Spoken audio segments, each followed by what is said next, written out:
I decided to do this recording for you. And for those of you who are listening in, Kate's my granddaughter. She's a student at the University. She's getting a real good dose of critical theory there. So I hope this is helpful.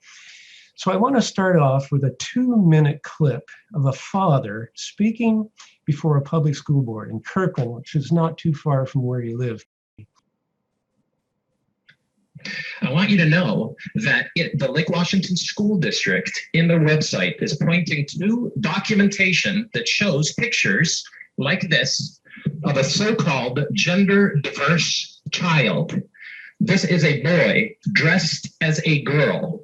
This is a boy dressed as a girl, and the Lake Washington School District is promoting it by posting it on their website. The other thing that I discovered is that they're using terms like gender diverse. What does that mean? Well, you can look at the other documentation that's shown. For 6th graders, they're recommending, the Lake Washington School District is recommending books titled Transgender and Gender Nonconforming Women of Color. This is for 6th graders. For 5th graders, misgendering and respect of pronouns. What does misgendering mean? Listen to the concept. They want to control language. They want to use the language to force someone to speak in a way that is opposite of what they know is true. That is also known as lying. When you speak a knowing falsehood, when you refer to someone with a pronoun that is the opposite of what they know is true, this is a lie, and it's being proposed through there. Finally, critical race theory. This is an anti-white propaganda. Anti-white propaganda that's intended to encourage citizens to judge not by the content of someone's character, but by the color of their skin.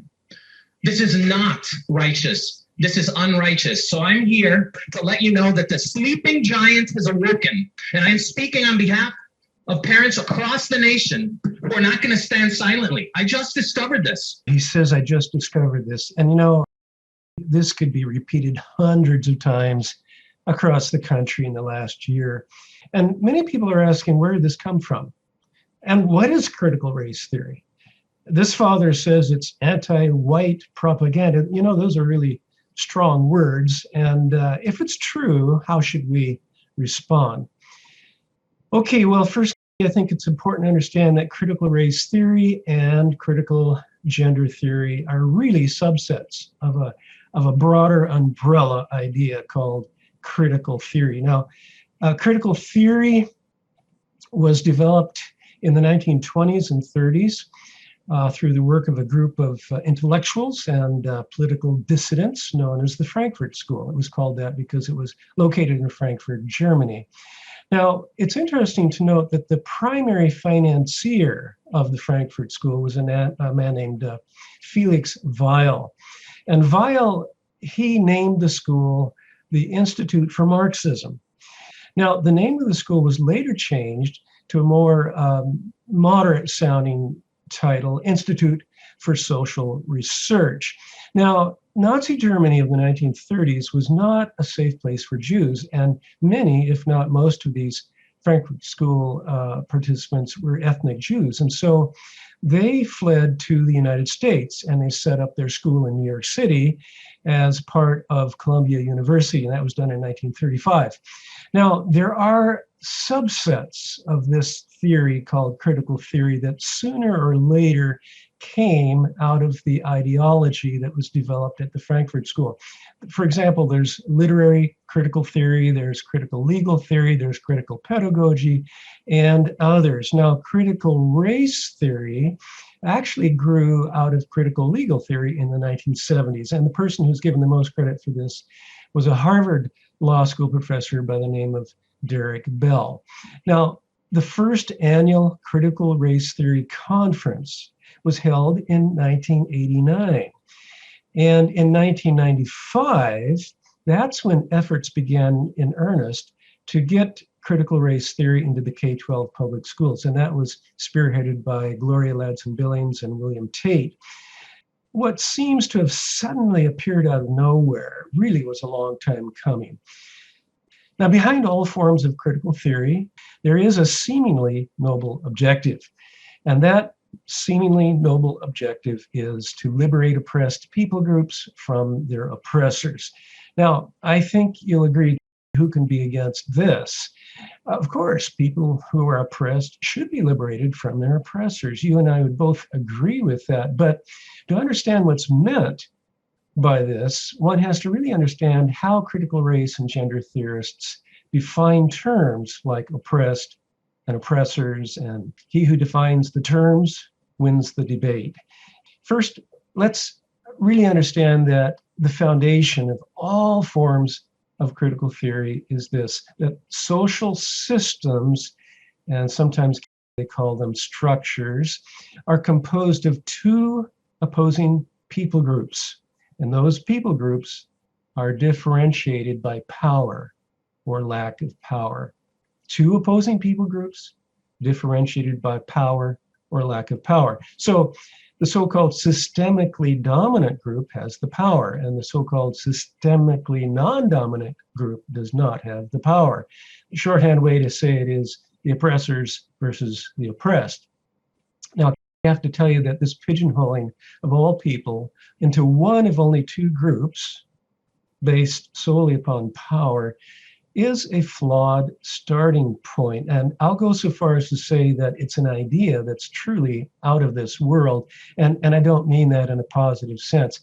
I actually call it Toto cement, in reference to that little dog, that accompanied Dorothy to the land of Oz. And remember her famous statement to Toto, "We're not in Kansas anymore." Now, they didn't intend to leave Kansas, but they were carried away by wind. And they landed in another realm.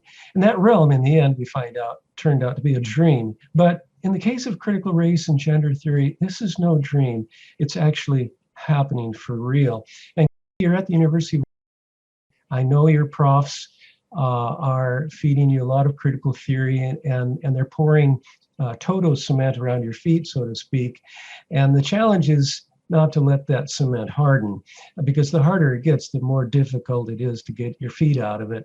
If you start off with a flawed premise, you'll end up with flawed conclusions. And when you act upon those flawed conclusions, you end up with defective outcomes. Not just defective outcomes, but sometimes they're very damaging outcomes, and ones that can actually split families and churches as well as a whole nation. And that's why this is really important. And perhaps the most damaging outcome of critical race theory, as I see it, is that it produces masses of people who practice wholesale stereotyping by skin tone. And that produces wholesale across the board prejudice, prejudging humans by groups. Now, humans can really only be truly understood as individuals. Now, Martin Luther King, when I was your age, he was trying to get the country to move away from judging people by groups based on skin tone. He tried to move the country toward judging people by the content of their character rather than the color of their skin. But critical race theory really is lumping humans into one of two power groups, the oppressed or the oppressors. And then it's stereotyping them according to the amount of melanin they have in their skin. And that, by the way, is a condition over which we have no choice. We have no ability to change. And then critical race theory judges people according to their skin tone. And the outcomes of that kind of thinking can never be good. It's skin deep judgments, and it's based on immutable qualities. That's qualities that people can't change. It's really causing more racism than it's solving. But I'm getting ahead of myself. Back to the Frankfurt School. Now, in classical economic Marxism, the capitalists are the oppressors. The workers are the systemically non-dominant in the economic system. The owners have the power, the workers have none. And classical Marxism focuses on economic class structure and struggle. Now, the uniqueness of the Frankfurt School is that they really expanded the Marxist oppressor-oppressed idea way beyond the sphere of economics to other systems, social systems such as race and sex, and this became known as cultural Marxism. Now, the Italian Marxist Antonio Gramsci was really helpful to the Frankfurt School in developing what's called cultural Marxism. But, the Frankfurt School didn't just mix Marx with Gramsci. They also mixed him with Kant and Hegel and Freud and others. And these are folks you'll probably run into at the university, adding more Toto cement to your feet. Now, Marxism of today in critical race theory has been described as third or fourth generation Marxism. You might call it Marxism 3.0 or 4.0. At any rate, in race theory, the systemically dominant group are the whites, and the systemically non-dominant group are called BIPOC. Now, that's an acronym for Black, Indigenous, People of Color. Now, the term was coined fairly recently to get across the idea that not all oppressed people face equal amounts of systemic oppression. Black and Indigenous people are more severely impacted. Now, in critical sex and gender theory, the systemically dominant and non-dominant group members are not identified by skin tone. The oppressors are those who hold to traditional Judeo-Christian norms regarding sexual behavior. Beliefs that have been really considered normative for a long time are now viewed as oppressive because they are dominant. Now, the oppressors hold that homosexual acts are sin, that marriage is between one man and one woman, and there are only two genders, male and female. Now, on the other side, you have the lesbian, gay, bisexual, transgender, and queer people who they say must now be liberated from the oppression of dominant Judeo-Christian sexual norms.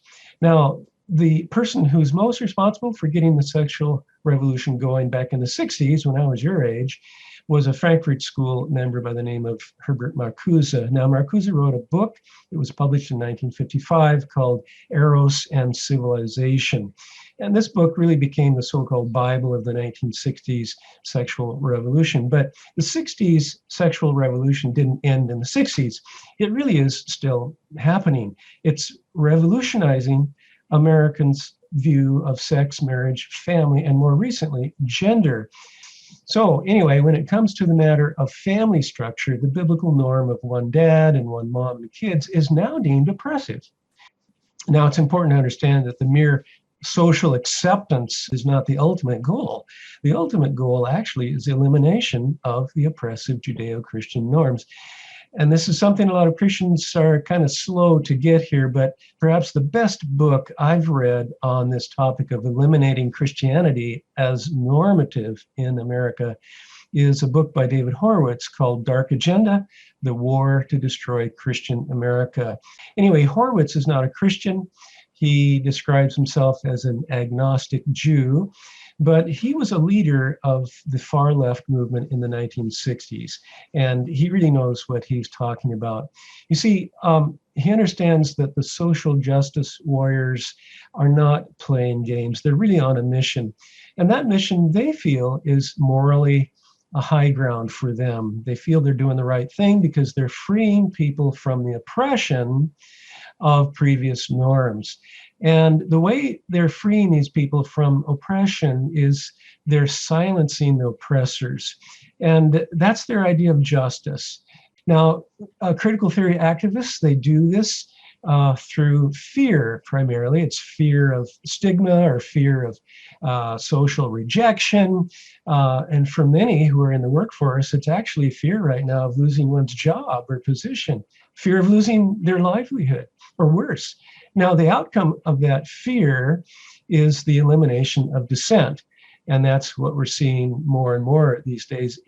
Even to deny that a man can have a baby, or to refuse to call a female coworker by a male pronoun, that may someday be your ticket out the door when you get into the workforce. And it really is for some right now. You see, if you're guilty of oppression, you forfeit your rights to speak. And this is a huge irony of this whole thing, is that people who are purportedly fighting against oppression are really becoming the biggest oppressors we've seen in this country for years, if ever.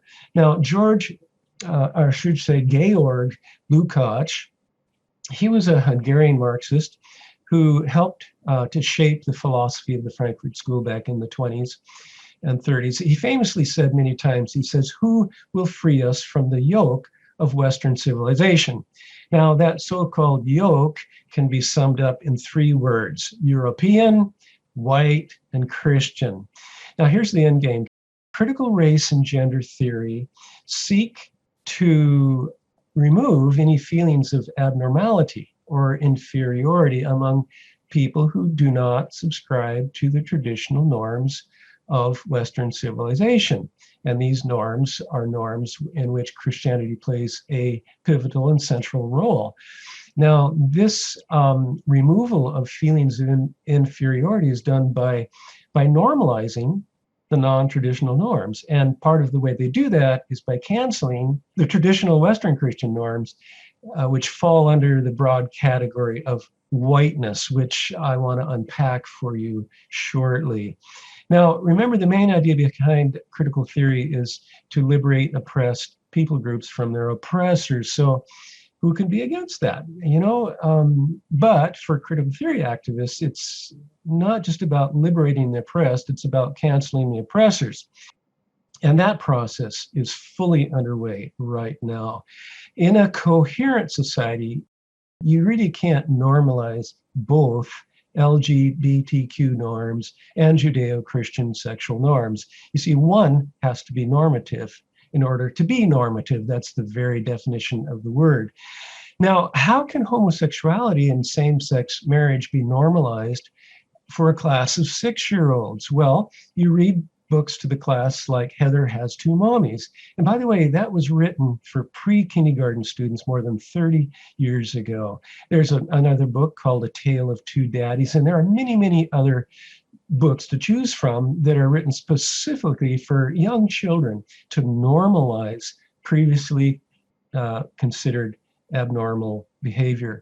Some school board personnel are saying we don't teach critical race theory in our schools. Now, it's true that they don't teach formal courses called Critical Race Theory 101, but you don't have to teach formal classes in critical race theory to really impart the key what I call the tenets of the faith, or the assumptions and the implications, or the premises of the ideology. And you can do that through such really positive sounding topics such as cultural competency or diversity or equity or inclusion or social emotional learning.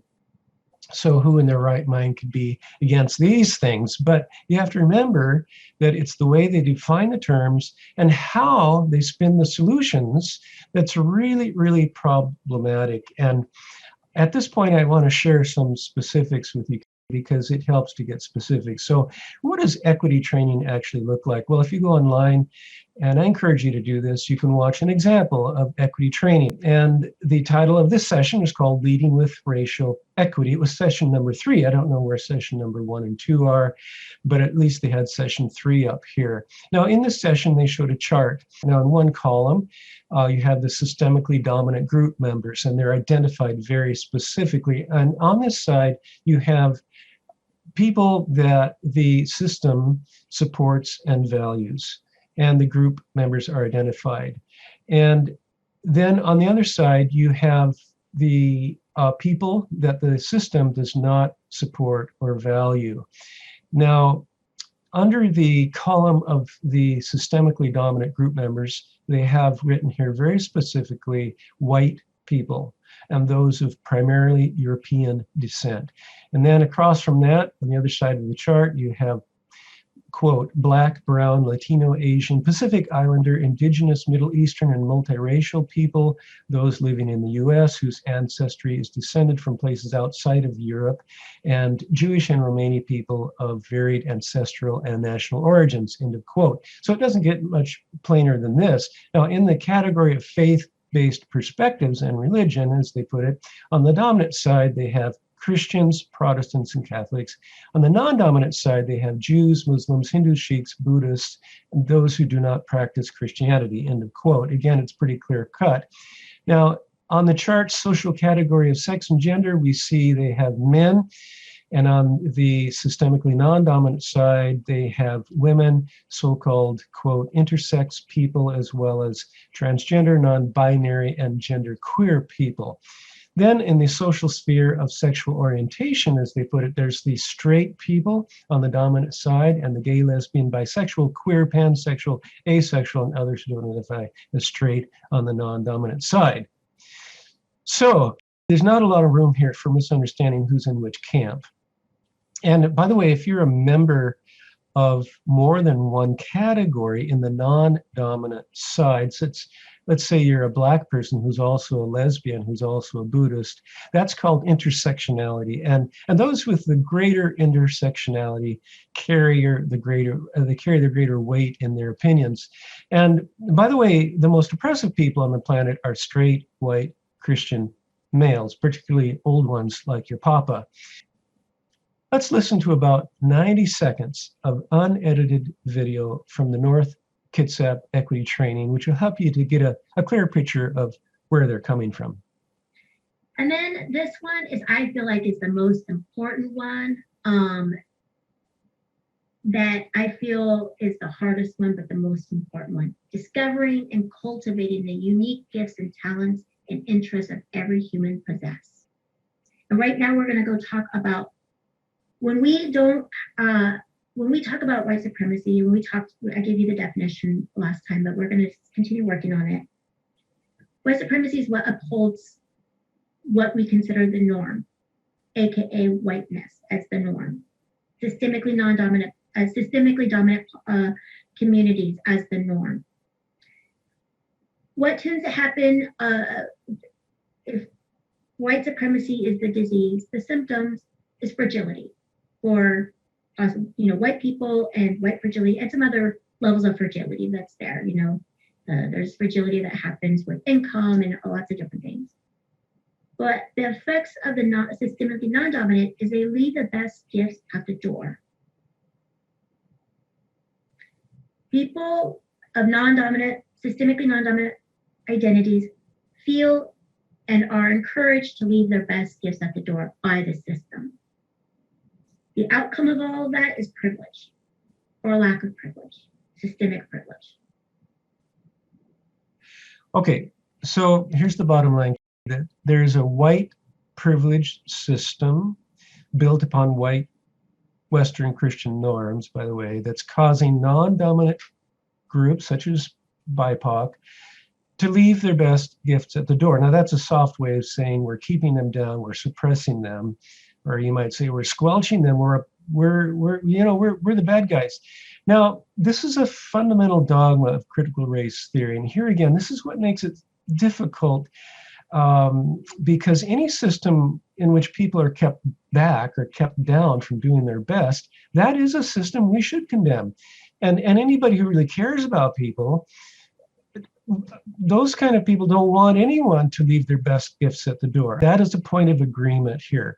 But what makes it so difficult to sort through is the supposed cause of this condition they're describing of being held back and the solutions that they're proposing for correcting the problem. The oppression of Western civilization that I said could be boiled down to three words, European, white, and Christian, really are boiled down to one word by today's critical race theorists, and that one word is whiteness. Whiteness is like a cloud of oppression and suppression over BIPOCs. So what is whiteness? Let's go to the Smithsonian National Museum of African American History and Culture in Washington, D.C. Last April, this museum published a document titled Aspects and Assumptions of Whiteness and White Culture in the United States. Here we go. White dominant culture, or whiteness, refers to the ways white people and their traditions, attitudes, and ways of life have been normalized over time and are now considered standard practices in the United States. And since white people still hold most of the institutional power in America, we have all internalized some aspects of white culture, including people of color, end of quote. In other words, whiteness is not exclusively a white person's problem. Even people who have more melanin in their skin than you and I do may have internalized some aspects of whiteness. And that's what makes critical race theory confusing at times, because it's possible for a person whose skin tone is dark to actually be white in terms of how they think and act, if they're acting according to so-called white world culture. Now, what exactly are the specific aspects of whiteness that are really so troublesome? Here are some of the key characteristics of whiteness.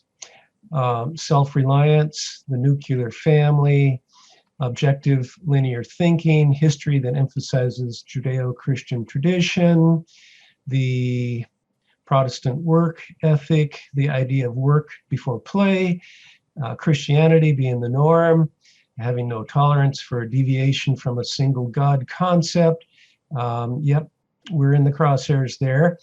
Respect for authority is a part of whiteness. Having heavy value on ownership of goods, space, and property. Planning for the future, following rigid time schedules, delayed gratification, observing holidays based on Christian religion, and justice based on English common law. And if you look into that, that's really based on the Bible. You also have protection of property and entitlements is a part of whiteness. The idea that you always have to do something about a situation, that's also part of whiteness. Decision making, the King's English rules, and this one, be polite. So, you know, it really doesn't take a rocket scientist to understand how a lot of so-called aspects of whiteness that they list here could be offensive to many non-whites who are Christians or anyone else who values things such as delayed gratification or being polite. Now, what's really senseless here is making Christianity an aspect of whiteness when you and I know Jesus was a Jew, and Christianity is deeply rooted in Hebrew history and experience, and Christianity came out of the Middle East, and I don't know any Christians who call Europe the Holy Land. Now, this blatant racist publication that we just went through here was published by the museum and was met with such strong pushback that this was taken down after 6 weeks. But when I went to the museum's website, they also have a definition of whiteness that goes like this. Whiteness and white racialized identity refer to the way that white people, their customs, culture, and beliefs operate as the standard by which all other groups are compared. Whiteness is also at the core of understanding race in America. Whiteness and the normalization of white racial identity throughout America's history have created a culture where non-white persons are seen as inferior or abnormal. Now, critical race theory paints all members of one group based on their skin tone, the white group, as racists. Now, that's blatant racist stereotyping of the worst kind. And this is why critical race theory doesn't belong in our schools. It doesn't belong in our government agencies, and it doesn't belong in our places of business. And by the way, don't think that once you get out of the University of that this pouring of total cement is going to stop, because critical race and gender theory is really pandemic right now. It's like a virus. It's everywhere in many, many, many places of business and government agencies as well. Now, those in the group called whites who claim that they are not racists or they're not white supremacists are deemed fragile. Such whites are in denial. They say racism comes so naturally to whites, they don't even realize they're racists. And they must be taught that they are. Thus, the K-12 schools really are an important process in this whole thing. Critical race theory now has a lot of Caucasians thinking that they are blinded by their own white supremacy and that they really are unable to understand that they are at their core racists. Now, note that whiteness was presented by the African American History and Culture Museum as being problematic throughout America's history, which brings us to another point. Why do so many Americans hate America today? And has critical theory really played into that somehow? Well, I'd like to answer that with one name, Howard Zinn. Howard Zinn wrote a book called A People's History of the United States. And that book, by the way, has sold over 2.5 million copies. It's the story of white European oppression, suppression, and dominance, all the way from Christopher Columbus to the Cold War. It really is critical theory on steroids. Now, the first word in critical theory is critical. And the objective of critical theory is to relentlessly and mercilessly criticize the oppressors. That makes it easier to cancel them, because they're the bad guys. And in the case of Howard Zinn, it's the white European Christians that are clearly the bad guys.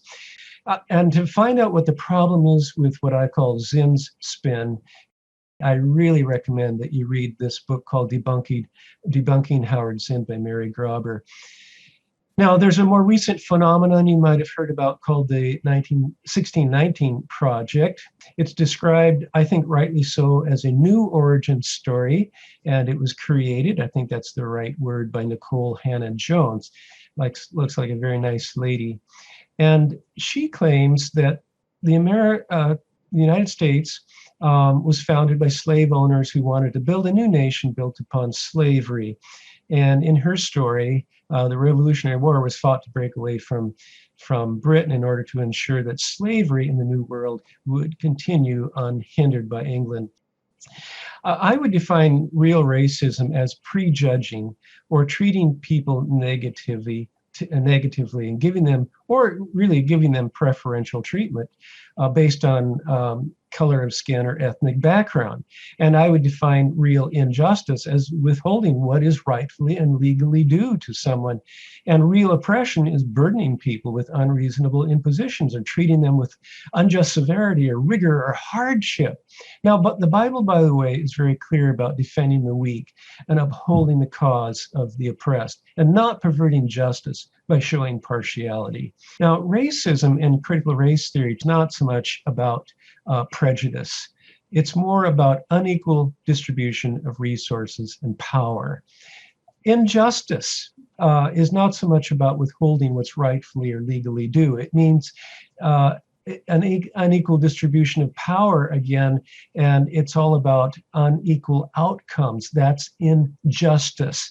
It's a state of being or a condition that's brought about by this imbalance, so to speak, of outcomes. And according to this way of thinking, justice then requires some sort of redistribution of power and resources so that it's more or less equally so-called distributed amongst lines of skin tone. Oppression no longer means burdening people with unreasonable impositions or treating them with unjust severity or rigor or hardship. Now, if you are simply a member of the BIPOC group, you are oppressed, whether you realize it or not. We need to think long and hard about this. If people hear enough times that America is systemically racist, with the system being stacked against BIPOCs in favor of whites, so that BIPOCs are oppressed or suppressed by whiteness, and they leave their best gifts at the door because of white systemic privilege. How do you think that might affect the attitude of many non-whites toward whites? Critical race theory is actually causing more real racism and injustice than it's solving. So we need to think really, really deeply about this whole thing. And if it's commonly accepted among the masses that so-called white supremacy or white privilege exists because of resources and power that was accumulated through oppression, it really makes it a lot easier to take back what the oppressed think is rightfully theirs. Now, in summary, let's summarize this as a three-legged stool. Number one, systemically dominant or oppressive people are typically white, of European descent, and Christian, while systemically non-dominant, oppressed people are typically BIPOC. Now, I want to underscore the fact that critical race theory not only does a great disservice to Caucasians by stereotyping white people as oppressive, but it also does a great disservice to BIPOCs because it's stereotyping them as oppressed. Now think about this. Why would a BIPOC child be sent to a school where they're told in so many words, directly or indirectly, that they're really not able to do all they can because they live under a cloud of white oppression? Now, Who wants to get that message, even indirectly, that you can't do this or that because you're Black? If someone hears that often enough, it really can become a self-fulfilling prophecy. Critical race theory is doing a huge disservice to the next generation of particularly Black young people. Now, racism, number 2, is reframed in terms of power and oppression, whereby dominant white Western Christian norms cause BIPOCs to feel abnormal or inferior. That's a new definition of racism. Now, the power and oppression theme is not hidden by critical race theory advocates, and sometimes it's plainly spelled out for people, including teachers, although it's not usually shared with the parents. Now, here's a publication that was put out by the Seattle Public Schools in August of 2019. It's the Math Ethnic Studies framework for K-12 students. K, of course, means kindergarten. And so it's starting very early. Now, under the power and oppression column, we read this. I'll read it right to you. Quote, "Power and oppression, as defined by ethnic studies, are the ways in which individuals and groups define mathematical knowledge as to see Western mathematics as the only legitimate expression of mathematical identity and intelligence. This definition of legitimacy is then used to disenfranchise people and communities of color." End of quote. The document goes on to say, SWBAT means students will be able to analyze the ways in which ancient mathematical knowledge has been appropriated by Western culture, and they will be able to identify how math has been and continues to be used to oppress and marginalize people and communities of color. The document goes on to say the students will be able to explain how math and technology and or science are connected, and how technology and or science have been and continue to be used to oppress and marginalize people and communities of color. And then in addition, it says the students will be able to identify the inherent inequities of the standardized testing system used to oppress and marginalize people and communities of color. End of quote. Liberating BIPOCs from the oppression of whiteness is at the heart of social justice. And the goal of social justice is equality of outcomes, which is commonly referred to as equity. I want to underscore here that the word equity does not refer to equality under the law or equality of opportunity. Equity refers to equity or equality of outcomes. The question is, is disparity of outcomes the result of disparity of treatment? Sometimes disparate outcomes might be caused by authentic prejudicial treatment. And if that's the case, that is true racism. But there are other factors that can account for unequal outcomes. We'll never get away from disparate outcomes. And that's the problem here. Only a Marxist would think that that equal outcomes are even possible. And that's pure total cement. It's part of another realm. Now, when unequal outcomes define racism, then there's only one thing you can do to fix the problem of racism, and that's to have equal outcomes. And that is done by force on the part of the government. And we're going to see more and more of that if we don't change directions here. And by the way, let me give you another reading assignment. Thomas Sowell, he's the best, I'll tell you. If you go online and you go to YouTube, look up Thomas Sowell YouTube clips. Some of them are short 5-minute clips. Boy, those are tremendous. But he wrote a book called Discrimination and Disparities that'll really blow your mind. Now, I want to bring this plane in for a landing by addressing the question, what do we do here? What should parents do or other concerned citizens about critical race and gender theory? Now, I know you're not a parent, and some of what I'm going to share here now is part of your future. So I want you to start thinking about this. There really are 4 things that we can do to help make a change here. And I really recommend that we take the long view, like the Frankfurt School did. Okay, first of all, we can advocate for school transparency, particularly public school transparency. What I mean here is that parents can specifically ask local public school leaders to identify their diversity, equity, and inclusion training materials. Parents can request that these materials be made public They can be made public on websites, and parents can ask first that they do that. Now, if the asking doesn't get anything done, then they can go to public disclosure laws to get these things made public. Posting the training materials will allow parents to do their homework, like that father did in the Lake Washington School District.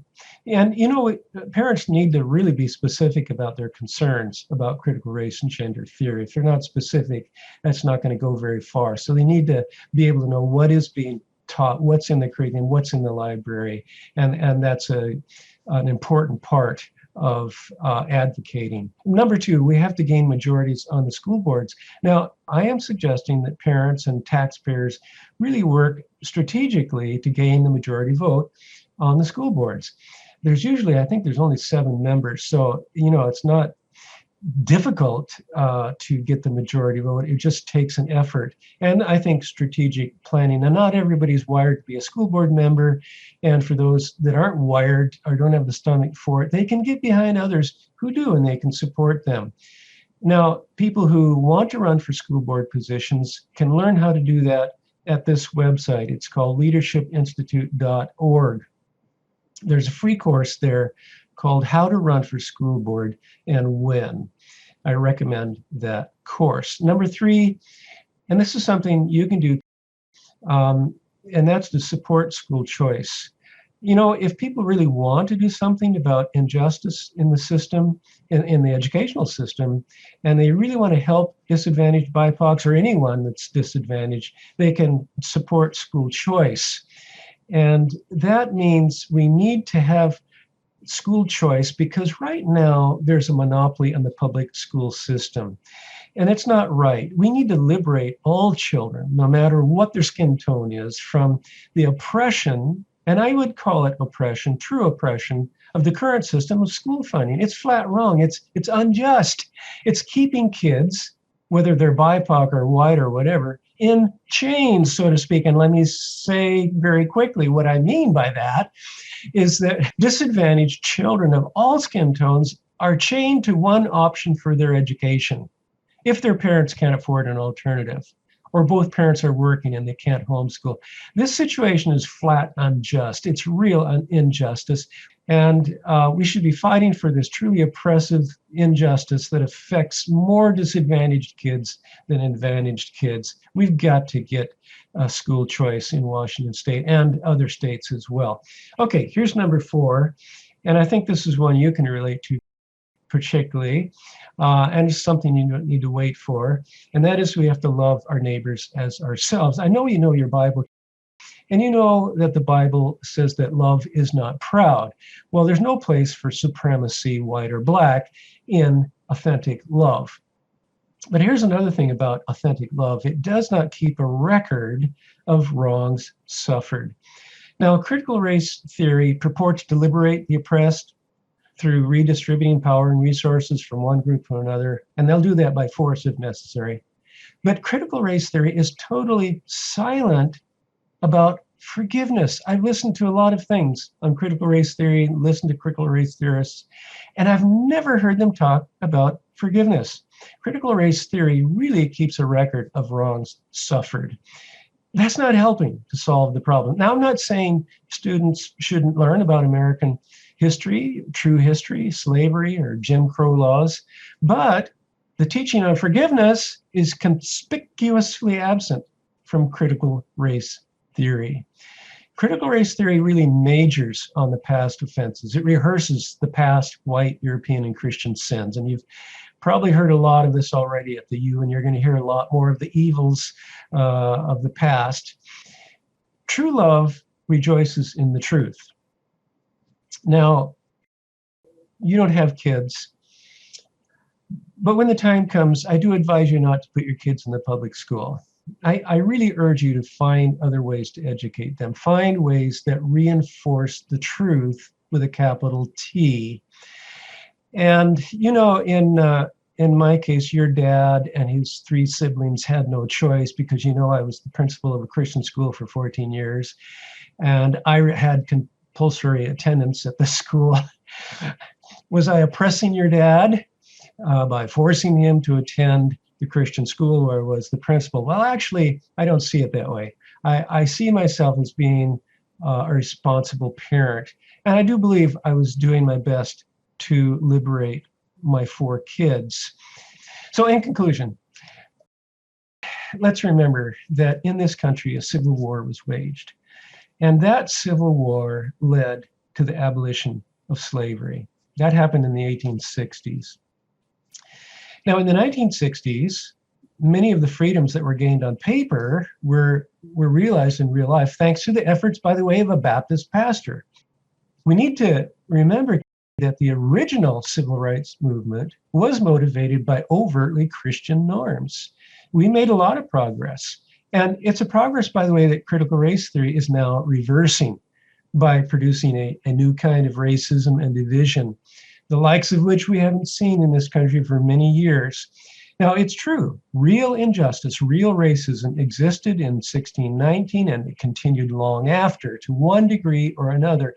We had really unspeakable things in our past history like lynching and redlining by banks where they wouldn't give loans to certain neighborhoods where there were a lot of BIPOCs. You know, those are things that we never want to go back to. Racism, I think you know this, it's not a skin problem, it's a sin problem. And it's a problem that affects the human heart. And I know I'm preaching to the choir here, you know all this stuff, but we need a heart solution to this problem. We all need a heart transplant. And you know there's only one surgeon capable of doing that, and that's surgeon with a capital S, and that is Jesus. And we really need another great awakening.